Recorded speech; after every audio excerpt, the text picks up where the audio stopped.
There are 200,000 farmers in Canada. Let's dig into their problems. Welcome to the Hands That Feed Us on tour. I'm Devin Cook, and I'm driving across Canada to find romance. But not the kind you think. I'm looking for the romance, the big ideas, the ambition, and the sheer bloody-mindedness that can rebuild Canada's economy. Today I'm in Penticton with Kevin Ronaghan from the Community Foundation of the South Okanagan. Kevin has bought the farm, literally, and we're talking about why he did it and why that made sense for the Community Foundation that he leads. In terms of the activities we're doing here today, they relate to our impact focus on food security, and that goes back about 3 years when we were granting a lot of money to organizations in the food access space. The example that I'll give you is the Okanagan Food and Innovation Hub. That was an opportunity for us to take some of those resources that we had in place to build a pot of money that we could then put towards holding the mortgage for that farm, because we see it as a critical investment in the food system here. The conversation I think we want to have here is around how do we unlock more of that potential. So that I want to connect that back to, what does investment have to do with a film about farming? We were talking this morning, and we've lost 2/3 of our young farmers. And the way that we get our young farmers back is we give them opportunities. And this is where impact investing, I think, becomes relevant.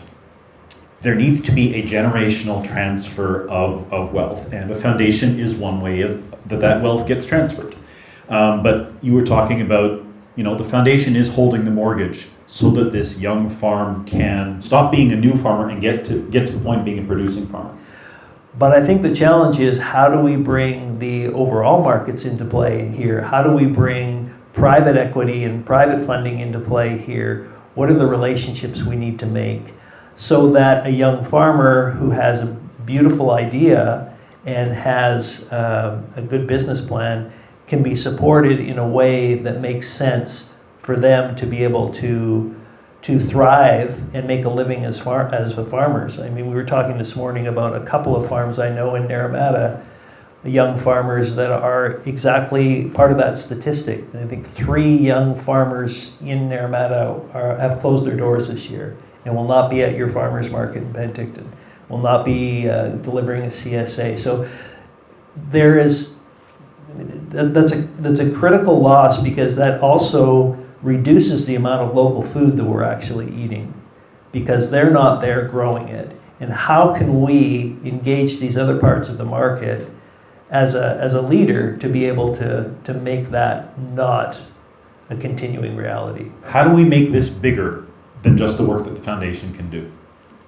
There's so much to unpack with the film, so much learning to be done. But what really struck me is the we piece. And I want to relate it back to the investment we made in the Okanagan Food and Innovation Hub. So a key piece of that is the cooperative model on which it's built. Thomas had his own locomotive cooperative network food program. He's converted that into a farmer co-op. So these farmers are coming together, and one of the key tools that Food and Innovation Hub will have is that it's an opportunity for farmers to come together, to have a place to bring their harvest, to have an organization that's built around finding them markets and pricing and giving them opportunities. These farmers are pooling together to be able to solve some of these economic issues.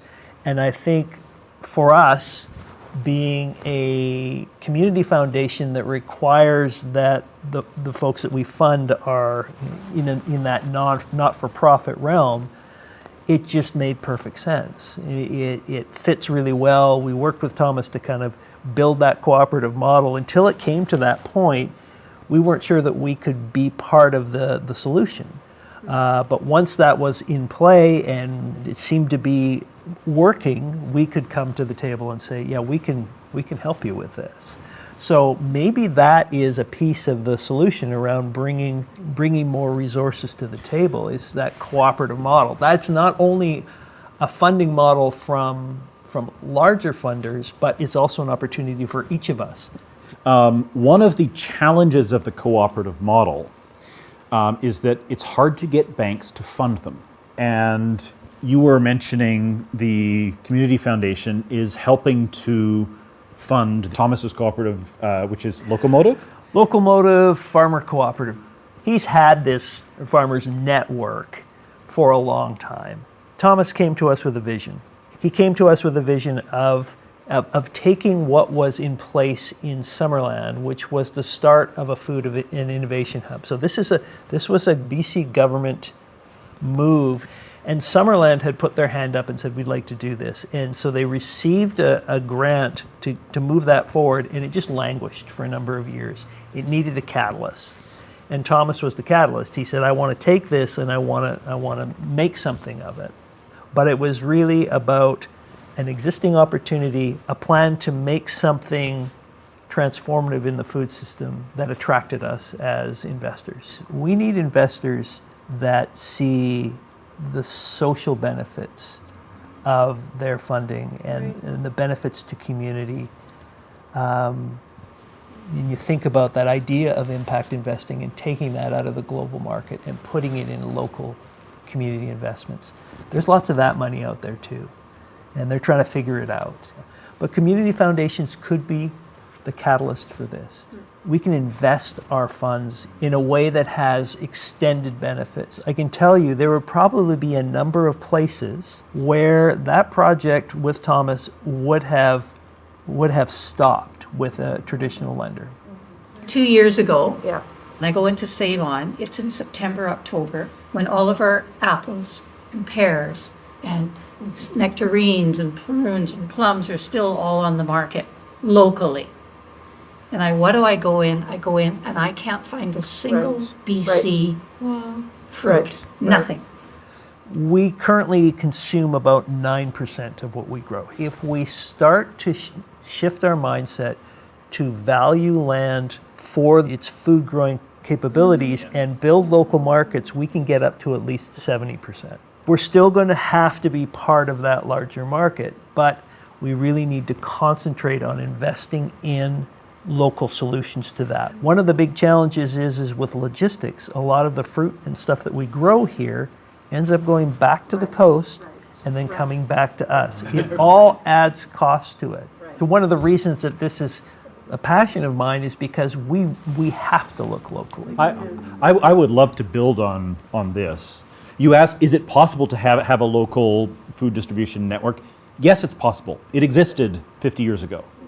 50 years ago is about when 70% of the food in BC was grown in BC. And I realize that's not specifically Okanagan, but we had local distribution networks. All of this stuff was built.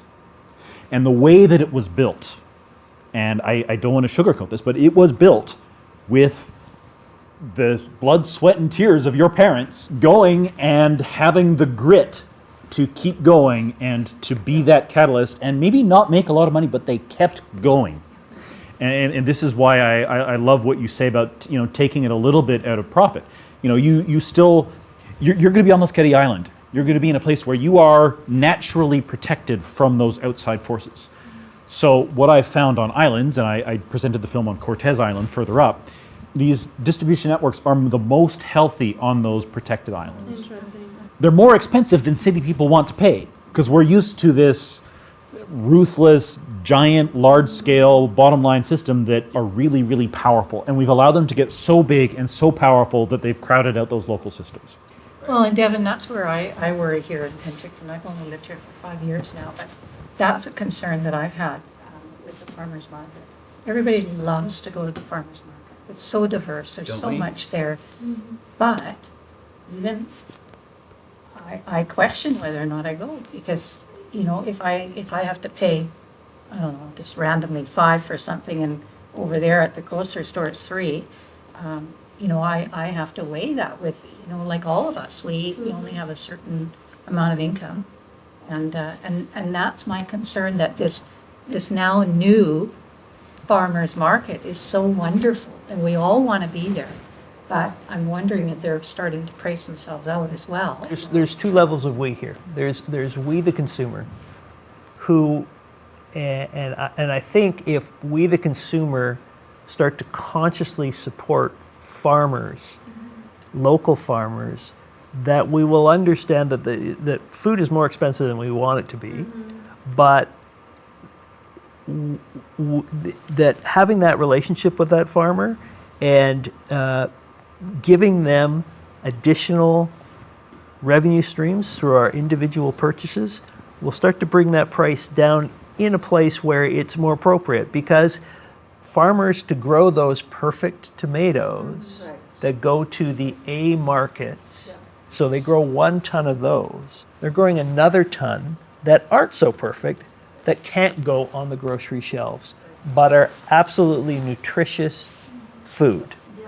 So if we are able to go, take our egos away and go to the farmer and say, I'll take your tomatoes, we start to build a stronger economy based on what our farmers are producing, not what a market is telling them to produce. Then we build those relationships with those farmers, and they start to understand that, there's a market for all of my crop, not only for this crop. So that crop's going to be expensive. It's always going to be expensive. But this stuff is going to be affordable, and it's still good food. The other we is the producer we. How can we give them the tools? How can we find the financial backing for those kind of bold moves?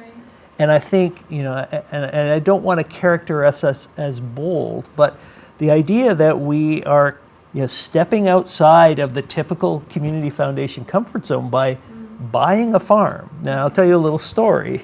When I joined the foundation, my CEO, Aaron, we talk a lot, just chatter back and forth about the state of the world. And I mentioned that food security became an issue. And he said, okay, so how do we solve food security? And my first thing in my mouth was, we buy a farm. And I had no idea we would get to that place. But essentially, we've bought the farm. And we didn't do it ourselves, but we used all of the skills in our toolkit to be able to get to the place where we had the right investors in line to be able to be involved in this project, where we could hang our sign on the fence saying, this is supported by the Community Foundation. I think there's that kind of community level investment that needs to happen. I want to speak to another thing that can really help local farmers, and something that comes out of the North Okanagan. Land to Table Network Society, there was a period of time during COVID where, in this example, it was the University of BC Okanagan, weren't getting the food they needed to feed their students, basically, because of the climate-related emergencies, and they were scrambling. They needed to find a source of produce that they could use in their meals. A farmer was found, a relationship was formed between the university and the farmer, a farmer-friendly contract was developed so that the farmer knew in advance what they were growing, that he had a market for it, and so he had some financial certainty to his operations. If you can give them a situation, and I think that's where we bring in institutions and convince them that having these farmer-friendly contracts where they're connecting directly with local growers, I want to encourage both the individual advocacy and the individual purchasing, but also the encouragement of organizations like the community foundations. There are 200 of them across the country. Each of them are at a different level of connection with their community, but each of them is there to make their communities better. They all are a good tool to link into community in a very deep way. Buying the farm isn't easy, but the Community Foundation isn't doing it alone. You can be part of it too, thanks to GoParity. GoParity is a way of letting community members come together to raise the capital good businesses need, so the people who help a business succeed are also the ones who benefit from it. If you have a few dollars to invest, you can earn interest as part of a much larger community loan to the Summerland Food Hub that Kevin and the Community Foundation of the South Okanagan are already investing in. Full disclosure, I already invested in it myself. GoParity is not a sponsor. I'm giving them a shout out because financial services I trust are few and far between, and it's a happy coincidence that they are supporting the project featured in this episode. This podcast does need sponsorship to support itself. When that happens, I would genuinely want GoParity as a sponsor. Thanks for listening to the Hands That Feed Us on tour. My goal for the tour is to host 250 discussions in rural agricultural communities across Canada. That's one every weekday. The tour is possible because of word of mouth. My offer is this. If you have a barn or a basement anywhere in Canada, I will personally come to your community, host a screening of my documentary, The Hands That Feed Us, and facilitate a discussion. All you have to do is invite your friends and neighbors.